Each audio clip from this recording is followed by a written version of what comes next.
543 सदस्यों वाली लोकसभा में अगर 1/3 आप निकालेंगे तो 181 हुए।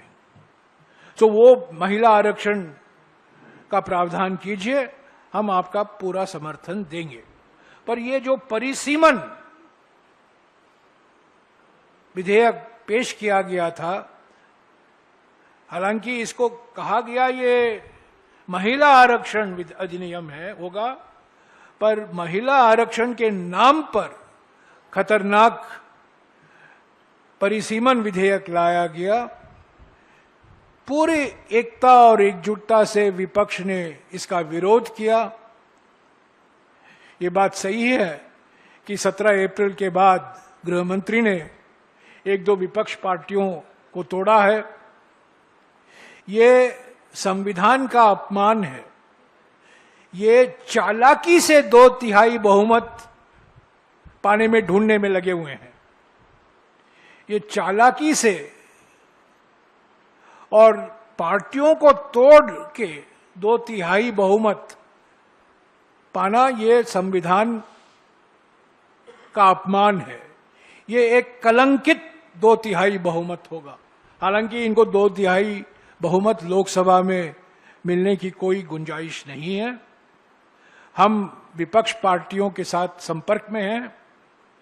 राहुल जी संपर्क में हैं, हमारे कांग्रेस अध्यक्ष मल्लिकार्जुन जी खड़गे जी भी संपर्क में हैं, सभी पार्टियों से जिन्होंने 16 और 17 अप्रैल को परिसीमन विधेयक का पूरा विरोध किया था। आजकल मीडिया में बहुत खेती हो रही है, समाचार की खेती हो रही है, पर उस पर मैं गुजारिश करूंगा आप लोग विश्वास न करें। असली बात यह है कि लोकसभा में इनको 2/3 बहुमत मिलने के लिए और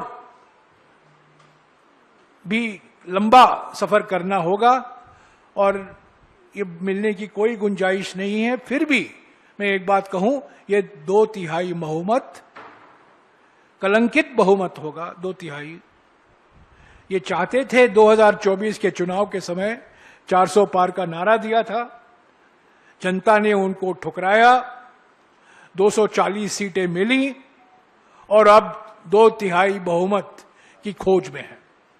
ये जनादेश का अपमान है, संविधान का अपमान है। इसके अलावा कुछ मुद्दे भी थे हमारे ओर से जो हम मुद्दे उठाएंगे। चंदा चोरी, आस्था धोखा, भगवान श्री राम मंदिर को लेकर जो खुलासे हुए हैं, रोज नई नई बातें निकल कर आ रही हैं। बीजेपी आरएसएस द्वारा जो किया गया, जो चंदा चोरी आस्था धोखा का कांड रचा गया है अयोध्या में, वो मुद्दा जरूर हम उठाएंगे और भी विपक्ष की पार्टियां उठाएंगी। नीट का मुद्दा है, परीक्षा प्रणाली को लेकर, शिक्षा प्रणाली को लेकर। कल राहुल जी देहरादून में छात्रों की गूंज की दूसरी जो पब्लिक मीटिंग है, इंटरैक्शन है, छात्रों के साथ संपर्क में रहेंगे, बातचीत होगी। कल देहरादून में पेपर लीक, पहले आपको याद होगा 17 जून को कोटा में हुआ था, और उसी श्रृंखला में कल छात्रों की गूंज की रैली आयोजित की गई है देहरादून में। तो ये दूसरा मुद्दा है। तीसरा, आप जानते हैं E20 घोटाला, जिसमें कई बीजेपी के वरिष्ठ नेता और उनके सुपुत्र भी शामिल हैं। तो E20 घोटाले पर हम चर्चा जरूर मांगेंगे। और भी ऐसे मुद्दे हैं विपक्ष की ओर से, विदेश नीति को लेकर जो नई चुनौतियां खड़ी हुई हैं, चीन से हमारे संबंध, अमेरिका से हमारे संबंध, पश्चिमी एशिया से पिछले 1-2 महीने में जो देखने को मिला है, पश्चिमी एशिया में जो स्थिति है बिगड़ रही है, और पाकिस्तान का जो एक नई भूमिका उभर कर आई है अमेरिका के मदद से, वो हमारे विदेश नीति के लिए जरूर एक बड़ा धक्का है और उस पर चर्चा होने की जरूरत है पार्लियामेंट के अंदर। तो ऐसे कई मुद्दे हैं, और भी मुद्दे हैं, हम उठाएंगे। 19 दिन का सत्र है और इस 19 दिन में से 16 दिन बिजनेस होगा, क्योंकि प्राइवेट मेंबर बिल 3 दिन में चले जाएंगे। तो 16 दिन में विधेयक पारित होना है।